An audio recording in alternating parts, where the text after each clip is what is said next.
아이들에게 자기가 소중하게 여기는 것 한 20가지만 써보라고 시켰습니다. 백지를 주고 볼펜을 주면서 20가지 써보라고 하니까 아이들이 처음에는 잘 적었습니다. 이게 한 10가지 정도는 나름 고민하면서 잘 쓰더라고요. 근데 20가지라고 하니까 이게 의외로 좀 숫자가 많았던 것 같습니다. 그러니까 10가지 정도는 고심고심하면서 쓰더니 그 다음부터 11번째부터 20번째는 더 이상 쓸 게 없으니까 좀 대충 이렇게 빨리 급하게 쓰는 것이었습니다. 그래서 그걸 쓰고는 한번 다 발표를 시켜봤습니다. 아니나 다를까 첫 번째부터 10번째까지는 제법 중요한 것들이 적혀 있었습니다. 모범 답안들 있지 않습니까? 아빠, 엄마, 형, 누나, 동생들, 가족들이 다 이렇게 등장을 했습니다. 좀 경건해 보이고자 하는 친구들은 뭐라고 썼겠습니까? 교회, 성경, 뭐 이런 것들을 좀 썼습니다. 근데 11번째쯤 넘어가니까 이제 아이들이 쓰려고 하니까 쓸 게 별로 없는 겁니다. 그러니까 쓰는 것들이 게임 캐릭터, 나의 게임 아이디의 그 레벨 뭐 이런 거 쓰고, 뭐 먹는 것들 이게 나에게는 소중합니다. 저는 채소보다 고기가 좋습니다. 뭐 이런 거 쓰고 그렇게 했었습니다. 처음에 20가지를 보면서 발표를 하니까 좀 진지함이 떨어지는 것 같았습니다. 그래가지고 어떻게 했냐면 그 가운데서 5가지를 지워보라고 이야기했습니다. 5가지를 지우니까 아니나 다를까 좀 대충 썼던 것들이 있지 않습니까? 그 5가지들이 싹 빠졌습니다. 그렇게 오랜 시간 걸리지 않고 정리가 되었습니다. 여기에서 멈추면 또 재미가 없지 않습니까? 그래서 5개를 더 빼보라고 했습니다. 그러니까 이제부터는 조금 고민이 되기 시작하는 겁니다. 10가지 넘어서서 11가지, 12개까지는 그래도 자기가 좀 좋아하는 것들이 포함이 되어 있었거든요. 그러니까 그 가운데서 한두 개를 빼야 되니까 고민이 되는 겁니다. 그래서 조금 더 시간이 걸려가지고 정리를 그래도 했습니다. 여기에서 멈추면 얼마나 좋겠습니까마는 더 빼보라고 했습니다. 어디까지 뺐냐면은 마지막 하나까지 해봤습니다. 여러분, 하나가 남을 때에 아이들의 표정이 어땠을 것 같습니까? 제가 이거를 어떤 연령대에 했냐면은 그렇게 말을 안 듣는다는 중2한테 이걸 했습니다. 처음에 아이들이 장난처럼 임했습니다. 근데 하나씩 하나씩 빼 나가다 보니까 뭔가 미묘한 감정을 느끼는 겁니다. 처음에 전혀 의미 없는 걸 뺄 때는 진짜 뭐 장난이었죠. 장난처럼 뺐습니다. 근데 시간이 지나면서 점점 자기가 생각했던 것들 가운데에 무엇이 더 소중하고 덜 소중한지를 살피면서 빼나가다 보니 아이들 표정이 점점 미묘하게 바뀌는 거였습니다. 마지막 하나가 남았습니다. 어떤 아이는 부모님의 이름이 남기도 하였고 어떤 아이는 교회와 관련된 신앙에 대한 부분들이 남기도 했습니다. 여러분들도 한번 시간이 되실 때에 한번 해보시면 좋겠습니다. 가정에서 홀로 머무는 그 시간에 조용히 집중하면서 한번 종이에 처음에 20가지를 써보십시오. 그리고 하나씩 빼보십시오. 그러면 나의 삶 가운데 뭐가 더 소중한지를 발견할 수 있을 겁니다. 근데 여러분, 정말로 남은 그 하나가 아이들의 인생에 있어서 가장 소중한 것이었을까요? 만약에 여러분들이 20개 하나씩 빼 나가신다면 마지막 그 남은 하나가 과연 여러분들이 인생에서 가장 소중한 것이 남을 것 같습니까? 마지막 그 남은 그 하나를 볼 때 여러분 어떤 감정이 들 것 같습니까? 이것이 진짜 나의 인생에 있어서 최고의 가치다라고 느껴지실 것 같습니까? 그 남은 것 하나를 보면은 내 인생에 무엇이 소중했는지를 알 수가 있고, 그리고 이제까지 내가 소중하다라고 생각했던 그것에 나의 인생을 얼마나 집중하면서 살았는지를 분명히 돌아볼 수 있게 됩니다. 안타까운 사실은 남은 한 가지를 볼 때에 어떤 마음이 많이 드냐면 이것을 내가 가장 소중하다라고 생각을 했었는데 실제 나의 삶을 돌아보니까 내가 여기에 별로 집중하지 못했구나라는 것을 깨닫게 되는 모습 발견하게 될 것입니다. 우리의 인생에 있어서 소중한 것이 분명히 있습니다. 신앙인들에게 이러한 질문을 던져보면은 너나 할 것 없이 모범 답안을 제시합니다. 여러분들의 인생에 있어서 무엇이 제일 소중하십니까? 여기 앉아서 예배드리시는 우리 성도님들의 인생 가운데에 무엇이 가장 소중하십니까? 답 안 하셔도 한 마음이실 겁니다. 우리 예수님이 가장 소중하시죠. 왜죠? 우리 예수님이 우리 가운데 오심으로 말미암아 우리가 구원함을 받았기에 다른 그 무엇보다도 예수님이 우리 인생 가운데에서 가장 소중한 분이시다라고 고백을 하실 것입니다. 근데 여러분, 과연 우리의 삶은 어떻습니까? 우리의 삶은 이 예수님을 온전히 바라보면서 예수님께 집중하면서 그렇게 살아가고 계십니까? 오늘 테마 예배를 준비하는 우리 박기라 초원의 주제를 여쭤보니 예배의 기쁨을 회복하라 라고 했습니다. 올해 표와 똑같지요? 예배의 기쁨을 회복하라. 그 주제를 처음 딱 들을 때에 저는 마음의 부담이 팍 들었습니다. 왜냐하면 교회의 올해 표지 않습니까? 교회의 올해 표면 이미 담임 목사님께서 연초에 연말부터 해서 다 말씀을 하시면서 우리 이렇게 해야 됩니다. 이렇게 예배의 기쁨을 회복할 수 있습니다. 설교하셨을 것이기 때문에 조금의 마음의 부담은 되었습니다. 근데 가만히 생각해 보니 뭐 괜찮다 싶었습니다. 왜냐하면 우리 인생에 소중한 것이니 우리의 삶에 있어서 너무나도 소중한 것이니 끊임없이 되새기고 하는 것이 필요하지 않겠습니까? 그래서 오늘도 동일하게 예배의 기쁨을 어떻게 회복할 수 있을지를 한번 나누어 보고자 합니다. 여러분, 신앙인들에게 있어서 가장 중요한 것은 분명히 우리 예수 그리스도입니다. 예수님이 있으셔서 예수님이 땅에 오심으로 말미암아 우리가 구원함을 받았기에 우리는 이 예수님을 빼고는 신앙을 논할 수조차 없습니다. 그렇기에 예수님을 끊임없이 생각하고 예수님으로 충만해져야 되고 예수님만을 바라보면서 나아가야 되는 것이죠. 오늘 본문은 우리가 너무나도 잘 아는 말씀입니다. 오늘 말씀 1절에 보니까 제9시 기도 시간에 베드로와 요한이 성전에 올라갈새라고 기록이 되어 있습니다. 베드로와 요한이 지금 성전으로 걸어가고 있었습니다. 근데 그 성전 앞에서 한 사람을 만나지요. 2절 말씀을 보니까 나면서 못 걷게 된 이를 사람들이 메고 오니 이는 성전에 들어가는 사람들에게 구걸하기 위하여 날마다 미문이라는 성전문에 두는지라 라고 기록하고 있습니다. 성전을 향하여서 가고 있던 이 베드로와 요한 앞에 나타난 사람이 있었습니다. 한 명의 나면서부터 걷지 못하던 사람이었습니다. 이 사람은 자신 스스로 무엇을 할 수 없는 사람이었습니다. 신체적으로 부족함이 있었기 때문에 자기 스스로 무언가를 할 수 없었습니다. 제가 앞전 교회에서 어떤 사역을 했냐면 장애인 사역을 했었습니다. 그러면 이 땅에서 지금 이 시대에 살아가고 있는 장애인들은 어떻게 살아갈 것 같습니까?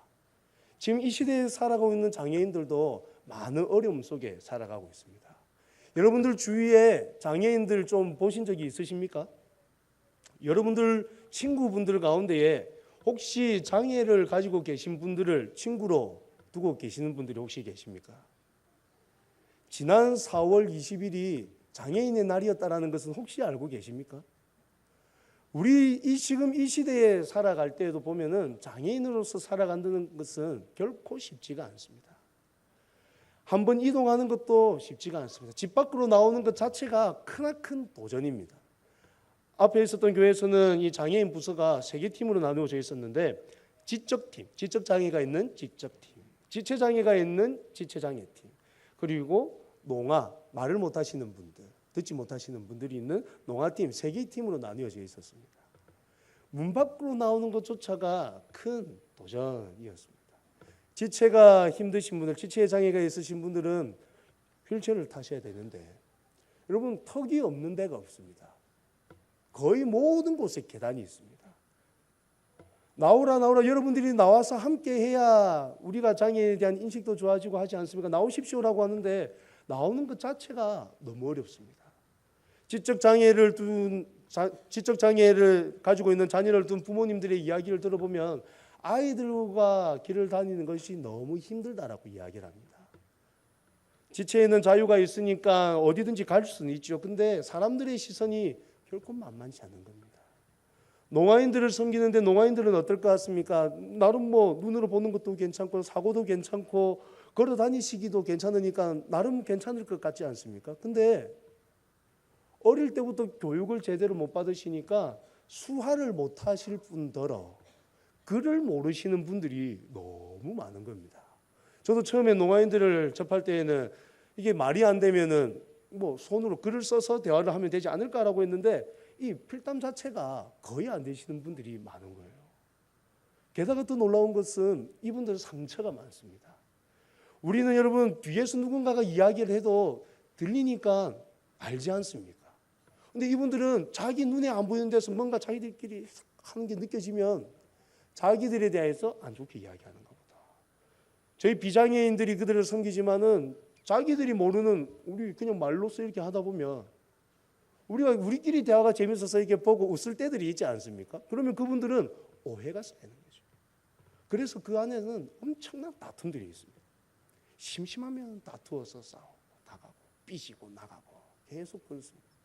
이 시대에도 장애인으로서 살아가는 것이 결단코 만만하지가 않습니다. 근데 이 옛날에 장애인이었으면 어땠겠습니까?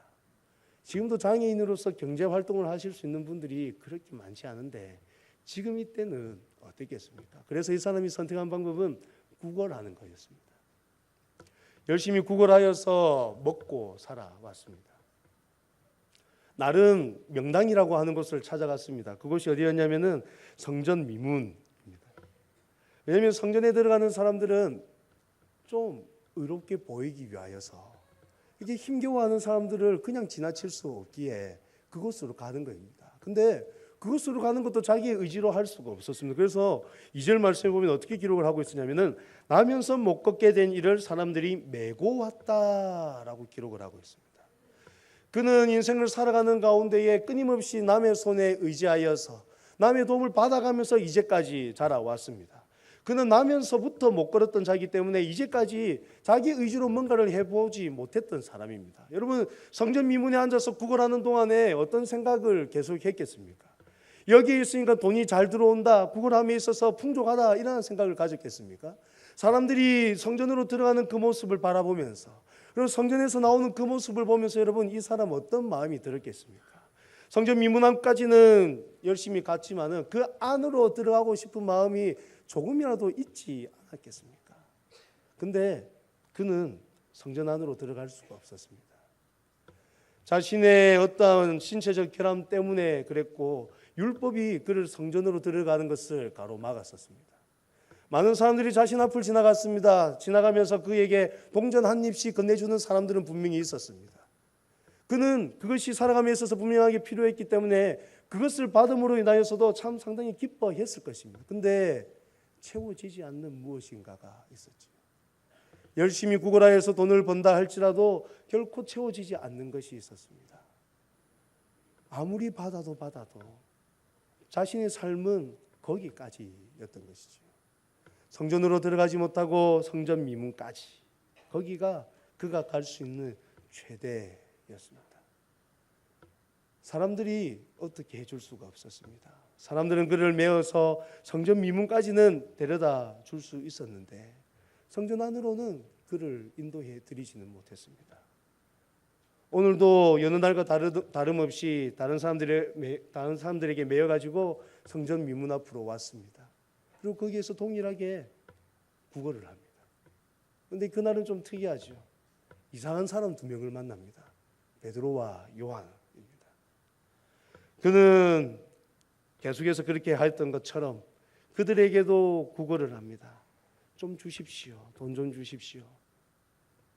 제가 어떻게 노력할 수 없습니다. 당신들 의롭게 보여야 되지 않습니까? 돈 좀 주십시오. 구걸합니다. 베드로가 요한이 그 앞에 머물러 섰습니다. 그리고 그에게 다가가지요. 그가 베드로가 요한과 더불어서 주목하여서 보는 그것을 보면서 무엇을 얻을까 하면서 베드로와 요한을 보았습니다. 근데 그때 베드로가 이야기하는데 어떻게 이야기를 하냐면 6절 말씀에 베드로가 이르되 은과 금은 내게 없거니와 내게 있는 이것을 내게 주노니 나사렛 예수 그리스도의 이름으로 일어나 걸으라. 베드로가 이 나면서부터 걷지 못하였던 사람을 향해서 이렇게 외칩니다. 은과 금은 내게 없다. 이제까지 그가 요구했던 것, 그가 원했던 것은 은과 금이었습니다. 근데 지금 베드로는 뭐라고 이야기하냐면 그가 이제까지 추구하고 원했던 것, 은과 금은 자신에게 없다라고 이야기를 합니다. 은과 금은 내게 없거니와 내게 있는 이것을 내게 주노니 나사렛 예수 그리스도의 이름으로 일어나 걸으라. 베드로가 주는 것이 무엇입니까? 은과 금이 아니라 나사렛 예수 그리스도의 이름을 지금 이 나면서부터 걷지 못했던 사람에게 주고 있는 것입니다. 여러분, 세상의 가치 기준으로 본다면 이것은 정말 의미 없는 것입니다. 아무런 가치가 없는 것입니다. 예수 그리스도의 이름, 그것을 가지고 도대체 무엇을 할 수가 있습니까? 예수 그리스도의 이름을 가지고 여러분 곡식을 살 수가 있습니까? 예수 그리스도의 이름을 가지고 허기를 해결할 수가 있습니까? 예수 그리스도의 그 이름을 가지고 자신의 삶이 뭔가 나아질 것을 기대할 수가 있습니까? 없습니다. 게다가 이 당시는 예수 그리스도의 이름을 믿는다라는 것은 매우 위험한 일이죠. 근데 지금 베드로가 무엇을 합니까? 은과 금은 내게 없거니와 내게 있는 이것을 내게 주노니 나사렛 예수 그리스도의 이름으로 일어나 걸으라 라고 하면서 예수 그리스도의 이름을 그에게 주고 있는 것입니다. 그럼 예수 그리스도의 이름을 받은 그가 어떻게 됩니까? 베드로가 그의 오른손을 잡아 일으키니 발과 발목이 곧 힘을 얻고 뛰어서서 걸으며 그들과 함께 성전으로 들어가면서 걷기도 하고 뛰기도 하며 하나님을 찬송하였다라고 이야기하죠. 베드로가 준 것은 그가 원하던 것이 결코 아니었습니다. 어떻게 보면 좀 더 위험한 것이었습니다. 예수 그리스도를 믿는다라고 하면 출교당하고 감옥에 들어갈 수도 있기 때문에 너무나도 위험한 것이었습니다. 그런데 예수 그리스도의 이름을 받으니 나면서부터 걷지 못하였던 이가 발과 발목에 힘을 얻어서 뛰어서서 걷게 되었습니다. 그 누구도 성전으로 인도하여 드리지 못했는데 예수 그리스도의 이름을 받아들이고 나니 성전으로 들어가게 되었습니다. 성전에 들어가서 그가 하는 일이 무엇입니까? 9절에 모든 백성이 그 걷는 것과 하나님을 찬송함을 보았다라고 이야기하죠. 8절에서도 뛰어서서 걸으며 그들과 함께 성전으로 들어가면서 걷기도 하고 뛰기도 하며 하나님을 찬송했다라고 이야기하지 않습니까? 그 누구도 하나님을 찬송할 수 있도록 해주지 못했습니다. 은과 금이 그를 하나님을 찬송하는 대로 이끌어드리지 못했습니다. 무엇이 지금 하나님을 찬송하는 대로 이끌어드리고 있습니까? 예수 그리스도의 이름이, 그 예수 그리스도의 이름의 능력이 지금 이 사람을 하나님을 찬송하는 대로 인도하고 있는 것이지요. 우리의 인생에 있어서 가장 소중한 것이 무엇입니까? 우리의 삶에 있어서 정말로 중요한 것은 무엇입니까? 우리의 삶에 있어서 가장 중요한 것은 다름 아닌 바로 이 예수 그리스도인 것이죠.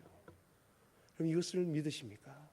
정말로 우리 인생 가운데에 예수 그리스도가 가장 소중한 것이다라는 것을 믿으십니까? 그럼 우리는 이 믿음을 굳게 붙들어야 됩니다.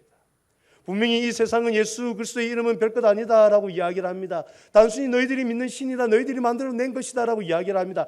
그러나 진짜 능력은 어디에서 나타납니까? 예수 그리스도의 이름에서 나타나는 것이죠. 이 세상의 것이 우리에게 자유를 줄 수 있습니까? 없습니다. 이 세상의 것은 우리에게 결코 자유함을 줄 수 없습니다. 이 세상의 것으로는 결코 만족함을 누릴 수 없는 것이 우리 인생인 것입니다. 왜냐? 하나님이 세상을 창조하셨고 하나님이 이 세상을 다스리고 계시고 죄로부터 멀어졌던 우리를 하나님께로 인도할 수 있는 유일한 길로서 예수 그리스도를 허락해 주셨기 때문에 예수 그리스도가 없이는 결단코 그 누구도 자유함을 누릴 수 없기 때문인 것이죠. 여러분, 지금 이 사람은 예수 그리스도로 말미암아서 참 자유함을 맛보게 되었습니다. 예수 그리스도가 그와 함께 하지 않을 때에는 성전의 문 앞까지만 갈 수 있었는데 예수 그리스도가 계시니 이제 성전 안으로 들어가게 된 것이죠. 에베소서 2장 14절은 이렇게 이야기합니다. 그는 우리의 화평이신지라 둘로 하나를 만드사 원수된 것 곧 중간에 막힌 담을 자기 육체로 허시고 라고 기록을 하고 있습니다. 예수님은 우리의 화평이다라고 이야기합니다. 둘로 하나를 만드신 분이시다. 원수된 것 곧 중간에 막힌 담을 자기 육체로 허셨다라고 이야기를 하고 있습니다. 그럼 예수님만이 유일한 하나님께로 갈 수 있는 길이 되는 것입니다. 예수님만이 우리로 하여금 하나님을 예배할 수 있는 유일한 방법이 되는 것입니다. 우리의 구원은 오직 이 한 길 되시는 예수님을 통하여서 누리게 된 것이죠. 그래서 여러분, 예배의 기쁨을 회복하기 위해서 우리가 분명하게 기억해야 되는 것이 무엇이 있겠습니까? 바로 예수 그리스도이죠. 예수 그리스도가 없이는 여러분 그 누구도 예배의 기쁨을 누릴 수가 없습니다. 아무리 예배 가운데 여러 시스템적으로 잘 갖추어져 있고 한다 할지라도 그 누구도 예수 그리스도가 그의 중심에 없으면 예배의 기쁨을 회복할 수 없는 것입니다. 그렇다면 우리는 어떻게 하면 되겠습니까? 예배의 기쁨을 회복하기를 원한다면 어떻게 하면 되겠습니까? 답은 하나지요. 예수 그리스도께 집중하면 되는 겁니다. 예수 그리스도가 우리 안에 있으면 우리는 예배의 기쁨을 회복할 수 있는 것입니다. 오늘 예배의 기쁨을 회복하라라는 주제로 우리 박기라 초원에서 여러 가지를 준비했습니다. 들어보니까 참 많은 것을 준비하신 것 같습니다. 워십 당연히 있고요. 워십 당연히 있습니다. 보니까 이번에 워십은 좀 특별하더라고요. 남녀 성능을 안 나누고 부부가 함께하는 워십을 준비했다라고 합니다. 예배의 기쁨이 충만하실 것 같지 않습니까? 합창을 준비를 했는데 나중에 한번 보십시오. 한 절 한 절 뭔가 좀 다르게 이렇게 준비했다고 합니다. 그리고 이건 참 비밀스러운 건데 또 다른 기쁨을 드리기 위해서 다른 순서도 하나 이렇게 사이에 딱 준비해 놓았다라고 합니다. 어떻게 하면은 박계라 초원에서 좀 성도님들이 예배 가운데 기쁨을 누리실 수 있을까 연구하면서 생각하시면서 기도하시면서 다양한 방법들을 준비했다라고 합니다. 영상도 따로 제작을 해서 영상을 보면서 정말로 우리가 예배의 기쁨을 위해서 회복해야 될 것이 무엇인지 스스로 답하실 수 있도록 질문 던지는 영상도 준비를 하고 많은 것을 준비했다라고 합니다. 박계라 초원에서 준비해서 보여드리는 것들은 여러분 하나의 예시입니다. 하나의 예시입니다. 분명히 박계라 초원에서도 준비할 때에 다른 어떠한 것으로도 여러분들에게 예배의 기쁨을 맛보도록 함과 동시에 예수 그리스도가 중심에 있어야 된다는 것을 아시고 그것을 토대로 해서 끊임없이 준비하면서 이렇게 나오셨을 것입니다. 여러분 우리의 예배의 기쁨의 회복은 예수 그리스도로부터 시작되는 것입니다. 사랑하는 여러분, 우리의 인생 좀 더 예수님께로 집중하면 좋겠습니다. 좀 전에 처음 설교를 시작하면서 드렸던 그 활동을 가만히 생각해 보십시오. 20가지에서 한 가지로 줄어들었을 때에 그것을 보면서 정말 미묘한 감정들이 든다라고 이야기를 드렸었습니다. 우리가 해보면은 거의 대부분의 성도님들은 마지막 남는 질문이 예수 그리스도 남으실 것입니다. 그런데 그것을 볼 때 여러분 우리의 마음 정말로 만족함을 누리실 수 있을 것 같습니까? 정말로 마지막에 남은 그 예수님을 볼 때에 예수라는 그 글자를 볼 때에 그래 나는 정말 예수로 집중하고 있고 그 예수로 말미암아서 담력을 얻고 힘있게 살아가고 있다라고 자신 있게 이야기하실 수 있을 것 같습니까?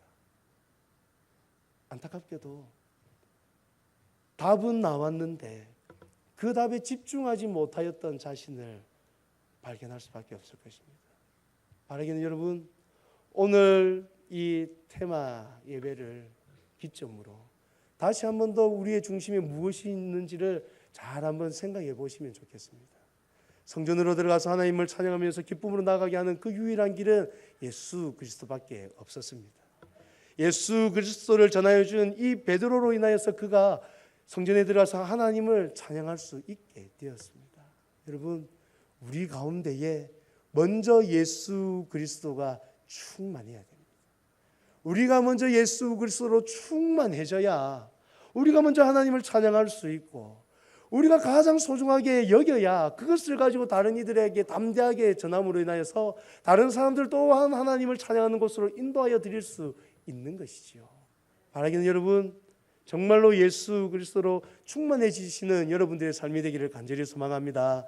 예수 그리스도로 점점 더 한 걸음씩 나아갈 때에 예수 그리스도께 조금씩 더 집중하면서 나아갈 때에 우리의 예배가 회복되고 우리의 예배는 하나님의 임재하심을 깊이 있게 경험함으로 더 큰 기쁨 가운데로 들어갈 줄 믿습니다. 여러분들의 삶이 예수 그리스도로 더욱 집중된 우리의 삶으로 말미암아서 또 다른 이들을 하나님께로 인도하여 드리는 우리 모두의 삶이 되기를 간절히 소망합니다. 이 시간에 우리 함께 한번 기도하실까요? 이 시간에 한번 기도하실 때에 들은 말씀을 생각하면서 한번 기도하십시다. 하나님, 우리 예수 그리스도가 우리의 인생에 있어서 가장 소중하다 이야기했는데 이제까지 그렇게 살지 못하였던 우리의 연약한 모습들을 발견합니다. 하나님,